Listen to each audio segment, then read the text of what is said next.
नमस्कार, आप live cities देख रहे हैं। मैं हूं जय शुक्ला। बिहार के कई इलाकों में तबाही मच गई है।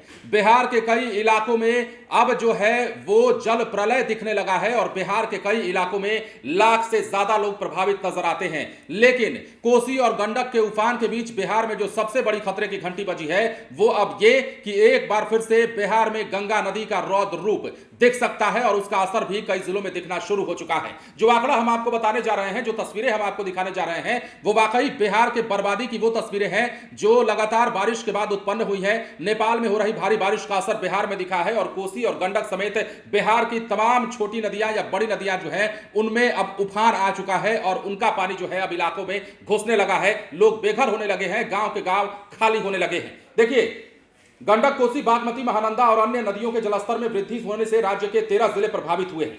20 प्रखंडों की 140 पंचायतों के गांव में बाढ़ का पानी फैल चुका है। करीब 1,41,000 आबादी जो है वो प्रभावित हुई है। आपदा प्रबंधन विभाग ने बाढ़ प्रभावित इलाकों में राहत बचाव कार्य शुरू कर दिया है। जिन क्षेत्रों में पानी फैल रहा है वहां से लोगों को सुरक्षित निकालने के लिए एनडीआरएफ और एसडीआरएफ की टीम को तैनात कर दिया गया है। देखिए, 3 राहत शिविर और 1 सामुदायिक रसोई केंद्र का संचालन किया जा रहा है और ये जो है वो उस इलाके में किया जा रहा है जहां बाढ़ की त्रासदी है। 1200 बाढ़ शरणार्थी के लिए व्यवस्थाएं की गई हैं। बाढ़ प्रभावितों के बीच अब तक करीब 200 पॉलिथीन शीट्स और करीब 2200 ड्राई राशन पैकेट का वितरण किया गया है। ये हम एक इलाके की बात कर रहे हैं और ऐसे ऐसे कितने इलाके हैं जहां पर इस तरह के काम किए जा रहे हैं। तो देखिए, बागमती नदी के जलस्तर में बढ़ोतरी से शनिवार की देर शाम बैरगनिया के रिंग बांध से 2 जगहों पर रिसाव शुरू हो गया, मतलब एक बांध भी टूटा। वहीं नेपाल के रौतहट जिले के करवाना और धर्मपुर में बागमती का बांध टूट चुका है।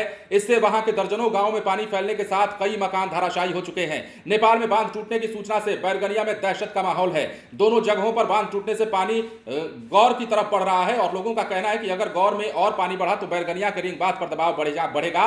बांध टूटने की जगह और रिसाव स्थल की दूरी सिर्फ 7 किलोमीटर है। अब देखिए, पूर्वी चंपारण में 29 सितंबर तक सभी स्कूलों को बंद किया गया है। हमने आपको पहले भी जानकारी दी है।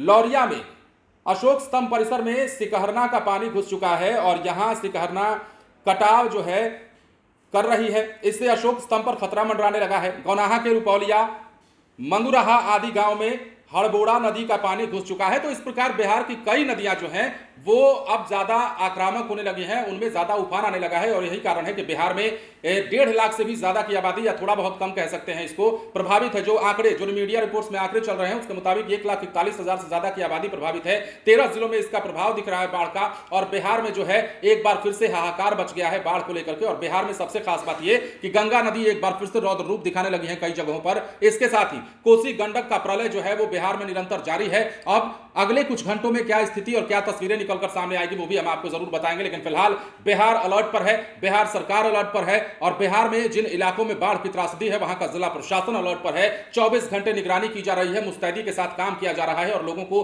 सुरक्षित स्थानों पर पहुंचाया जा रहा है। तो बिहार में एक बार फिर से वही तस्वीर। और देखिए, जैसा कि हम कल से ही रट रहे हैं, कल से ही बार बार कह रहे हैं कि बिहार में अगर थोड़ा दबाव और बढ़ता है तो 56 सालों का रिकॉर्ड टूट सकता है या टूट चुका है कहिए लगभग, क्योंकि जिस प्रकार से पानी का दबाव कोसी पर लगातार बढ़ रहा है। कल सुबह तक या कल दोपहर तक 4 लाख से ज्यादा क्यूसेक पानी छोड़ा गया था, लेकिन रात होते होते 6 लाख से ज्यादा क्यूसेक पानी का डिस्चार्ज कोसी बराज से किया जाने लगा और गंडक पे भी लगभग 5 लाख से ज्यादा क्यूसेक का पानी छोड़ा जाना कहीं ना कहीं इलाके में दहशत का माहौल कायम कर रहा है। और बिहार में फिलहाल त्रासदी ही त्रासदी, त्राहिमाम ही त्राहिमाम हर तरफ नजर आने लगा है। बने रहें लाइव सिटीज के साथ। धन्यवाद।